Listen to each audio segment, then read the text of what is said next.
Andrew came home quite late and, as always, was drunk. He drank almost the whole evening with his constant drinking companion Nikita, only closer to the night the friends parted. Staggering slightly, Andrew climbed the steps to the porch, pulled the key out of his pocket, with great difficulty, after several attempts, got into the keyhole. With a sigh of relief, he opened the door, taking a step forward, caught on the threshold with his foot and collapsed as if knocked down on the floor, painfully hitting something with his hand. It rumbled and fell on Andrew, lightly crushing him with its weight. There was the sound of broken glass, and empty pots and bottles rolled across the floor.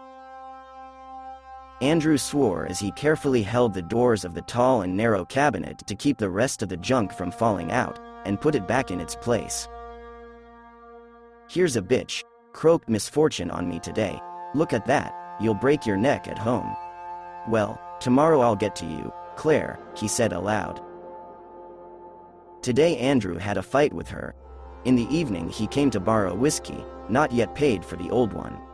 Claire didn't give him a drop. Andrew, out of anger, knocked out the glass in the window with a brick, and she uttered a lot of curses after the offender. Everything would be fine, but they talked in the village. They say she is a sorceress, gets confused with the devils. Andrew found a place to get drunk, but he's having a lot of bad luck today. It is not known why he got into a fight with his foreman, almost got a knife in the side. I went to visit my ex-wife to see the kids. He has not lived with his wife for 3 years, she left him. So the mother-in-law let the dogs down on him, barely managed to carry his legs out of the gate. Then he decided to go to a 40-year-old widow from a neighboring village. All the peasants' bachelors run to her. He fell into the river from the bridge. And now the closet almost broke his head. How did he just manage to fall down? He's heavy, you won't move it right away on purpose, thought Andrew, walking into the kitchen. Looking into the refrigerator, he found that there was nothing in it except for sour soup and sausage darkened from time to time. Displeased, he slammed the door and retired to the bedroom, throwing off his boots and trousers as he went. He didn't have enough strength for a shirt. "Sleep, sleep, tomorrow I'll buy something in the store," he whispered and fell on the bed. Within a minute he was snoring peacefully in an unnatural position for a sleeping person. Until midnight he slept peacefully, but as soon as the clock struck 12, he began to have a wonderful dream. Andrew walked through the desert. The bright sun beat down mercilessly. My throat was dry, my tongue, stiff, stuck to my palate. His legs buckled, and he fell onto the hot, dark yellow sand. Now Andrew was already crawling, trying with his last strength to conquer the high dune. He fell like water in a wave, but Andrew climbed up again and again, choking on grains of sand. He was pushed by an irresistible force, as if someone was driving forward an unintelligent machine in the form of a man. Arms up to the elbows were buried in quicksand, legs could not find support, they slid. A little more, just a little bit, and, with a sigh of relief, he stretched out on the top of the dune. Dry eyes saw water. She rustled noisily, and very close, below, just a few meters away.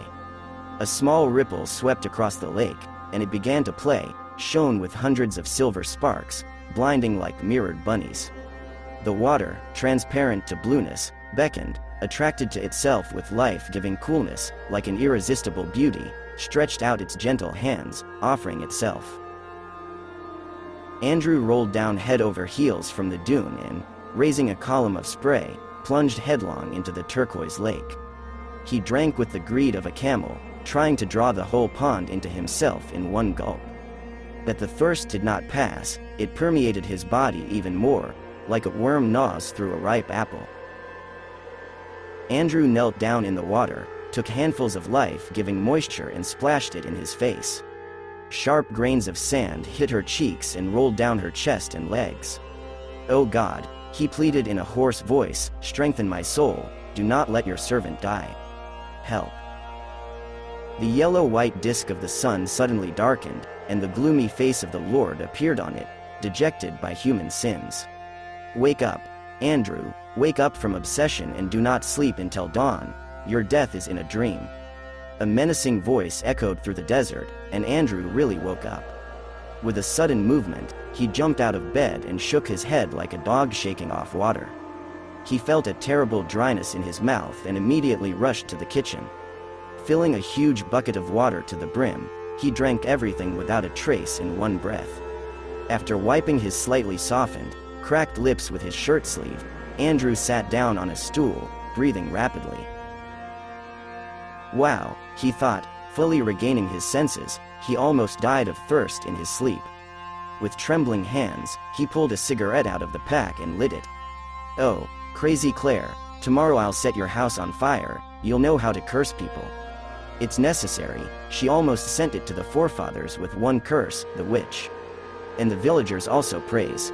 Here is a kind soul, he refuses nothing to anyone. Andrew spat on the floor and looked out the window.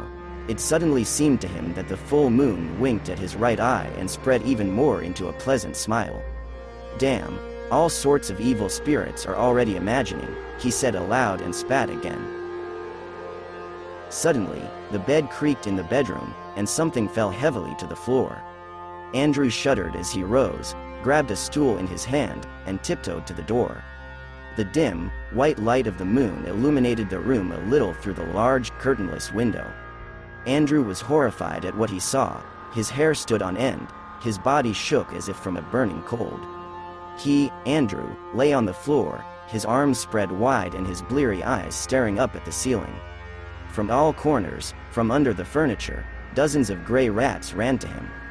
They tore the body with small teeth, gnawed at the fingers, face. Grabbing a decent piece of meat, his meat, they ran away, disappearing into the shadows. Andrew stood for a few seconds, numb with horror, not knowing what to do. And only when the most impudent of the rats tore off her ear and fled, he roared, as if from unbearable pain, and threw a stool at her. Then he began to trample the nasty creatures with his feet, howling heartrendingly and shouting incoherent words. The rats squeaked, tried to snarl, clanging their jaws. Already a dozen impudent creatures were crushed by his heavy heels. Some, unfinished, crawled away to the wall, leaving behind a thin strip of blood. There were more and more of them. They had already begun to pour from the ceiling and walls. Andrew's body completely disappeared, covered with gray backs. Suddenly, he slipped, smashed his forehead into the headboard with a swing and lost consciousness. In the morning, a neighbor went to his friend for a hangover and found the gnawed skeleton of Andrew. He was lying on his back, arms spread wide, several dozen crushed rats lay nearby. Thank you for your attention. Subscribe to the channel.